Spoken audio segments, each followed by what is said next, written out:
Welcome to Toffee TV. This is a manager update. Now, let me just point this out very, very quickly. We've already recorded this video once before the news broke about Vitor Pereira. So we're just going to basically talk about Pereira for a minute and then we're going to go into that other video. So if at any point we start talking about him like he's a possibility for the job, it's because we did it before the news broke. But it's a very good video. So just ignore those bits because basically we just talk about why we don't want him. But the news broke at 5 o'clock just before we were going live. That Vitor Pereira dropped out. It's for the best, isn't it? It is for the best. Listen, it just felt like going from one to the other, from one Portuguese manager to another, and he's managed, you know, he's never managed anywhere for any length of time. Well, Porto was 2 years and he is 2 years, but everything in between was 5 months, 4 months, 9 months. So it just didn't feel right. It felt as though we hadn't learned anything. Yeah. You know, I don't know how serious they were in getting him. Yeah. But I'm glad that he's withdrawn, to be honest. Yeah, and also a lot of it only came through like Sky Sources, Sky Sports. Felt like the agent might be trying to get him a better contract at his club in China. He said how happy he is in China. I'm sure he will be. 25 it's like or 30 basically the highest paid manager on the earth.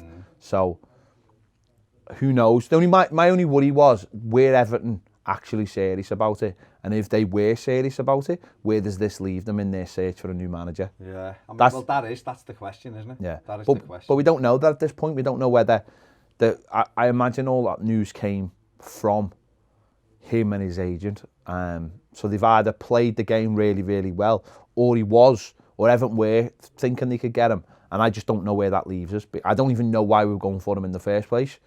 Nothing about him excited me as a manager. Where he'd been and what he'd done had not excited me one bit. So it's probably for the best. But again, I don't know where that leaves us. It's hard because Everton, and they're not going to comment on it, but we haven't had any official thing to say, well, yeah, we did want him and we've made our mind up. Yeah. It might have just been, are you available, blah, the general chats that you have. So, I don't know. Or maybe he knew he wasn't going to get it and decided to do the horrible thing and say, I'm withdrawing my interest. Or maybe just played the game and got a big fat contract out of China. Yeah, but good luck to him, yeah, this is where you're going to go back to the other video, so there you go. Enjoy. Well, let me go down the list, right? So at the moment, Chris Wilder's 25 to 1. Okay? Doing a good job at Sheffield United. And actually, I think the kind of football he plays Evertonians would respond to that. I think personally, but no, I'm just saying he's 25 to 1. I'm not saying I'm excited about him. I'm just saying he's doing a great job. And do you know what? I don't think he'd leave Sheffield United. He's doing a great job, but fair play to him. Happy days. He is doing a great job. Your favourite, Eddie Howe, 22 to 1.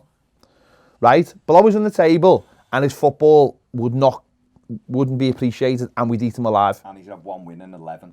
Carlo Ancelotti, 22 to 1. Not for me. Okay. Right, I think this one's the weird little one, this. Gallardo, 20 to 1. Now, I think this one's weird. Gone to 25 to 6 the other day, yeah. No, I know, that's what's mad. Friday, he's got a cup final. Yeah. And he could be a free agent afterwards if he doesn't sign a deal. And his stock could be massively high. Massively high. Now, he'd won the Champions League a couple of weeks ago. His stock would be just through the roof at the moment with European clubs now sniffing around. Everton, Arsenal, West Ham even could be looking. And then there's obviously teams in Europe. So, and he's a man who played in Europe as well, played in France. So, you know, it's not just, he hasn't managed over here. But so he's an interesting one. Yeah, and he's the kind of one where an agent could manoeuvre him get him into a right job. I think if he plays his cards right, he could get himself a good job in Europe. So I think that's an interesting one, that. Yeah. 16 to 1, Niko Kovac. I think that one's only in there because he was at the game.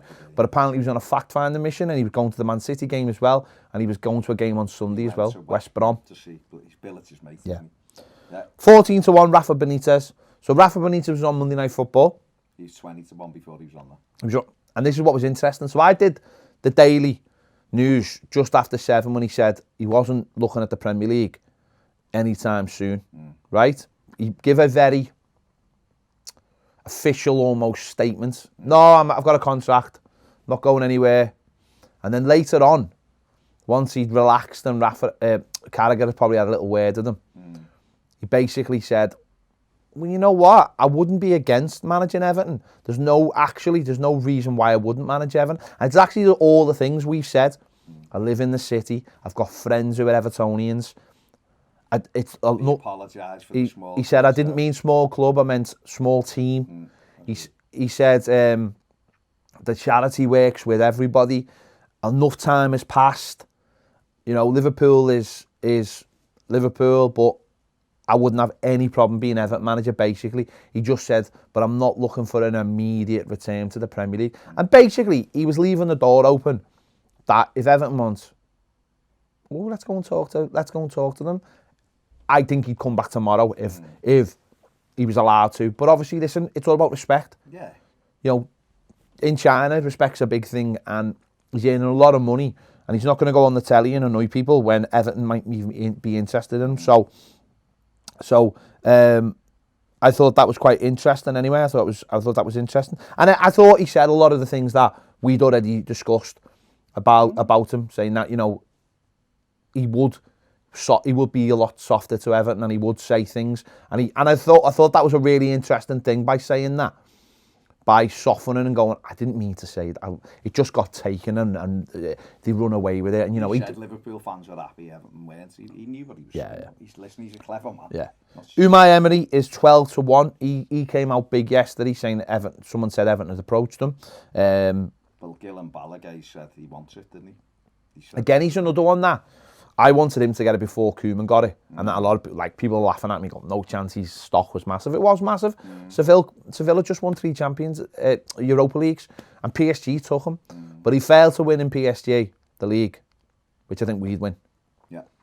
And he went to Arsenal, and he didn't do it. And I seen something. I've seen loads of tweets. Sophie, who's a friend of ours from America, and she was talking how bad he was, and we've been talking how bad it was, and she's been saying she's quite a relaxed Arsenal fan, but she said it's terrible, and the players are terrible, and they bought all the wrong players. So he's 12-1, and I just think that, for me, I think he's the type of manager that will do brilliantly back in Spain. I think he suffers from the same. No, his language problems are even worse because he just can't get the message through, I don't think. So, it's an interesting one. I think there's still a good coach in there, still a good manager. Just not sure the Premier League is the right place for him to be. Aren't we trying to climb and challenge Arsenal? And yet they're deemed he's not good enough for them. Yeah. So why would he? Top 3 now, Duncan Ferguson is 6-1. Now, this is... the betting is caretaker and interim managers completing at least 10 competitive games will be deemed the permanent manager. Okay. So they've got him as 6-1 because they're obviously looking and thinking, well, he could get it till the end of the season. So he's 6-1. Vitor Pereira is 9-4. 9-4. Okay. But he's not the favourite. David Moyes is 8-11. Back to the favourite. Back to being favourite. And this is something we spoke about yesterday, I think, on the final word or just in and around the studio. I think David Moyes' stock will have gone up because of what Duncan Ferguson did. By the fact that they'll look at it and go, that's what Evertonians want. And if you give him the job and you put Duncan next to him, and we maybe set it out that Duncan will become the manager in 18 months' time or whatever, then that's what would get the fans on board. But it's a really tough one. One name you haven't mentioned there, but he keeps coming back, is Ralph Rangnick, who we know interviewed for the job. I don't know how he didn't get it over Martinez, but well, I do, because Martinez is great when you're in a room with him. But I just thought he'd be an interesting choice.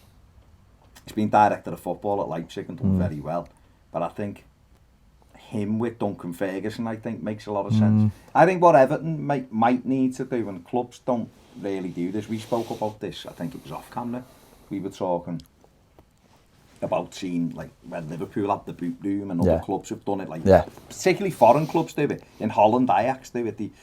And it's sort of like a bit of pre-plan. It's something Neville Southall said when he was in here as well, about identifying who your next man is and then coaching him through it. So if it's Duncan, and we listen, people will have reservations, rightly so, about Duncan. He's had one game and it was, you know, the way it went. But if we've looked at him and gone, actually, he is quite intelligent. He's lacking in experience. So let's give him more responsibility, but let's have a plan. And if it is David Moyes, or if it is Ralph Rangnick, let's be perfectly honest with them and say we see Duncan as the long-term successor to one of you two. And this is what we want you to do, bring him on or have him as assistant and see how it goes. And if it goes well, there's no reason to change it. But if we do feel like we want to transition, then we've got our next manager there, because theoretically, Marcel I was going to say, should be running everything else. Yeah. So it's almost like Brand has got the opportunity to shape Duncan as well, so that we have a thread rather than just going. Because it seems to me, sorry, I will finish. It just seems to me with like Pereira and people like Emery, but just going, he's all right, or what about it? And that isn't a plan. There's a lot of very different kind of managers on that list. No, did we speak about that off camera? I think it was off camera. Yeah, we might have been doing it on the live. We might have done it on the live when we did our Patreon live. It was something actually, and my uncle actually said, you know, they're all Reds, my uncles, and he said, oh, I felt a bit like when Paisley got the job with Ferguson on Saturday, and I was a bit like, okay, you said that, not me. And that got me thinking, I'm saying about the boot room, about how, I mean, I suppose Everton did it with Kendall and passing it on to Harvey in a way, but it's that brain trust. It's too many clubs now. They don't, like, Liverpool's boot room was the whole point of being like, the people who Shankly had surrounded the club, had put it in the club, they were all, you just passed the baton to one of them, and everything, the consistency just followed. And Paisley took it on from Shankly, and then Fagan, he was a figurehead, and then because the team were brilliant and everything stayed the same, and then it was passed on to Dalglish and everything, and then football started to change, and then Souness come in, and the first thing he did, I'm destroying the boot room. Are you, mate? Because what's that going to achieve? Nothing, essentially. And then Roy Evans got it again, but everything had been lost. But the point being is that idea of you've got all these people around the club, and you're not creating an atmosphere, or like you just said about Ajax, where it's players come back and they go into the system and they're learning to go back up again, because they know they're going to lose managers, people are going to move on, age, all the rest of it. And again, you look at Ferguson, you say little things of like, he came to Everton and he was with Sheedy. He always used to speak to Howard Kendall. That's why Lily Kendall gave him the watch, because he was very close with Howard afterwards. Loved him. You know, there's a little thing of him in Howard's way, talking about him.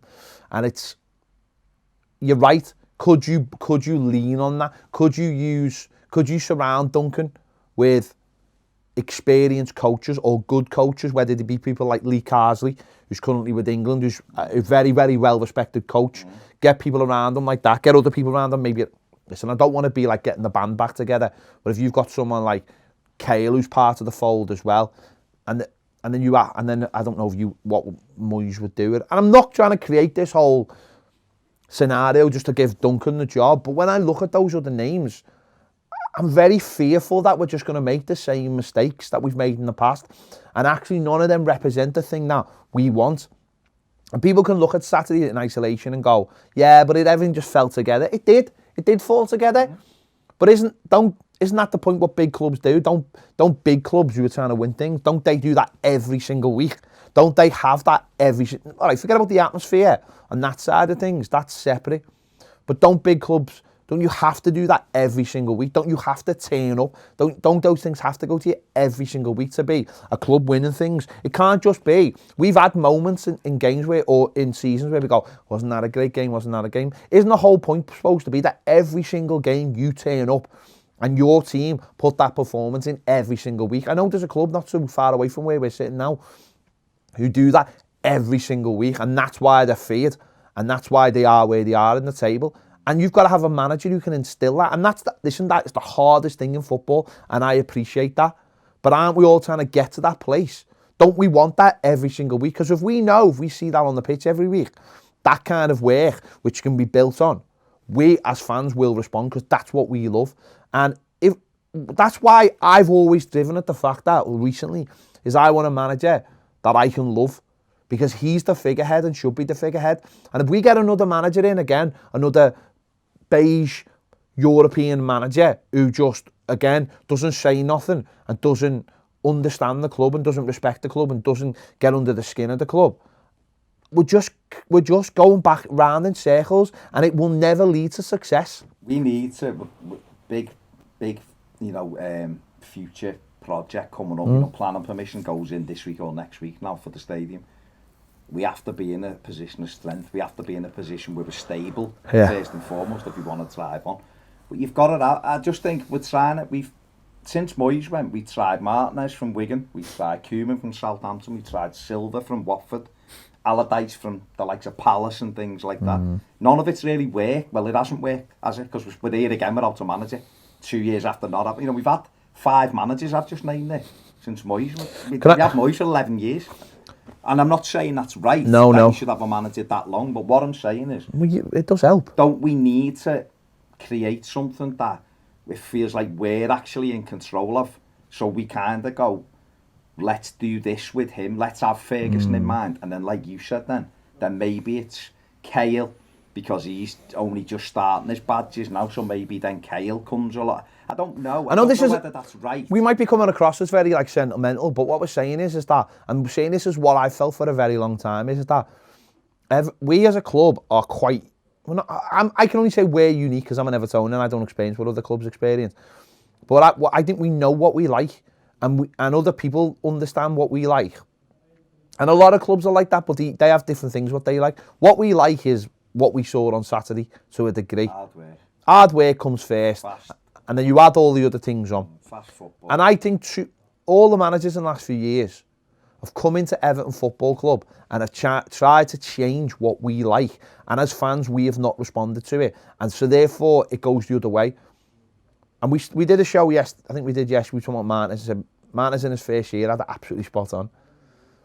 The base of Moyes with the sprinkling of what he added, and it just worked. Not every game was brilliant, but it all seemed to fit together.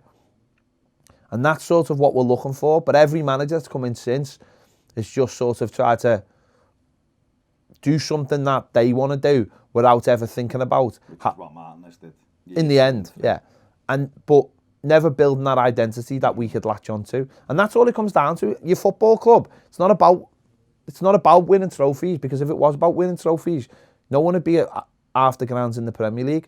It's about having an identity. It's about saying these are the things that represent me as a football club.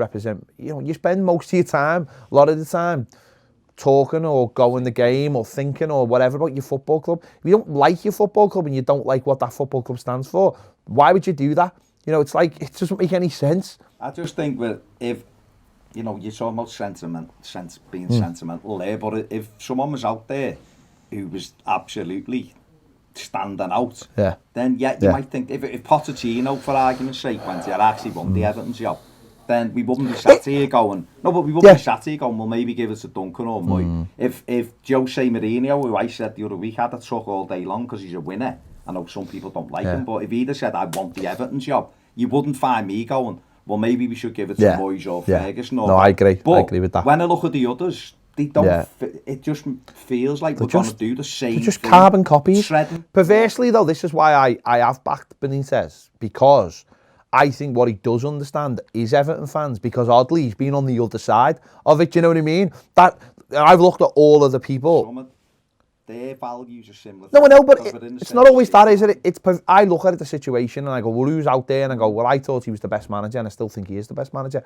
But I think he understands us, because number one, he understands the city. And you're right, because we do share a lot of similar things with Liverpool within the city as fans, beliefs. He understands that as well. But it's because he's been on the other side of it. Yeah, therefore, he's took all that grief about all that stuff. So he understands what buttons not to press, and what things we like and what we don't like. And that's the weird thing. It's like the thing that you hate about him is the thing that he understands about us. Is, and that's, he knows your weakness. He knows, so that's why I've said I wanted him, and people, that is weird. So before we finish, you just said there about Moyes being top of the thing. So is it your definite belief that Saturday has propelled him back to the top? I don't know if it actually has propelled him, as in people will be going... Perception then will be. No, just for me. I look at that and go, well, if you want more of that, the only man on the list to give you that is David Moyes. And people go, oh, you're going back. And that's fine. I'm not sitting here going... We're not choosing the manager. I'm not choosing the manager, and I'm certainly not choosing... It's why I've always said with the Benitez thing, if you'd asked me 6 months ago, I would have told you to leg it when it would come to Benitez. It just got to a point where I was just like, oh, it's about time. This club is going nowhere. We keep on doing stupid things. Let's just do the thing that might annoy a few people, but it's sensible. The thing about Moyes is, and I know what his track record's like since he left. I mean, actually, his track record at Man United wasn't that bad. It's better than any of them. Yeah, it was just that they'd come off winning the league the season before, and the expectations were still through the roof. So therefore, but by what has been done since, he's actually all right. But I just think that he understands us as fans, totally gets us as fans, and would put things in place that we would enjoy.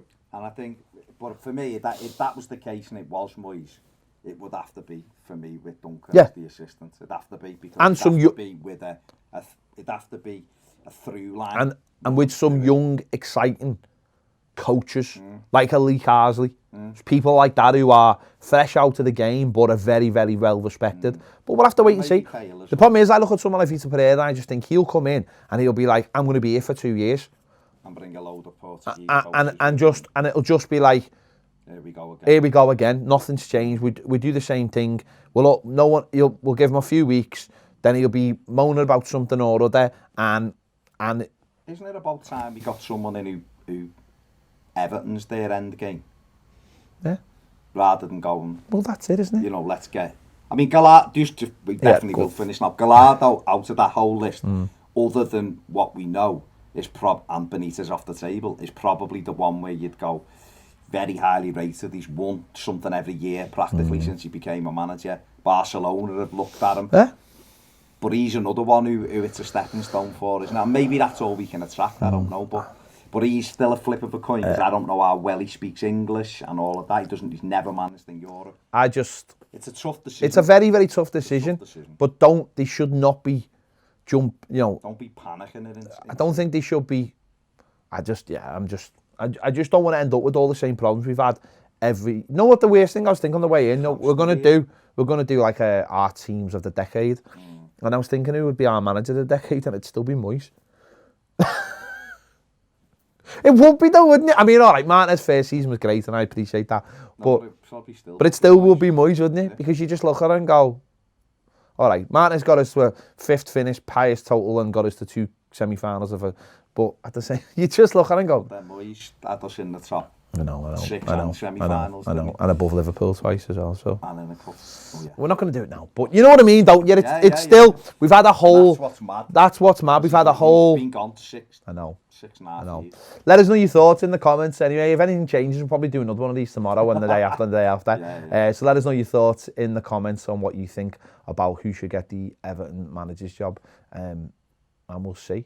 We'll see what happens in the next few days. If you haven't already subscribed, please do. Click the bell for alerts so you know exactly when there's some breaking news or we do something live because of the breaking news or whatever. You want more great videos, join us over on Patreon. Also, if you're looking to buy any of our Christmas jumpers or any of our new hoodies, there's a link in the description. If you're on Patreon, you get a discount. So you might as well just join Patreon, because you get Patreon essentially for free if you're buying any of our gear. And why have you got on your phone?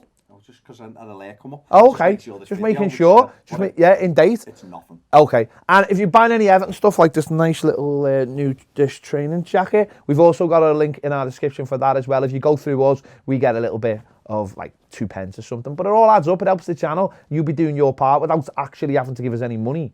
So there you go. Thanks for watching. We'll see you later.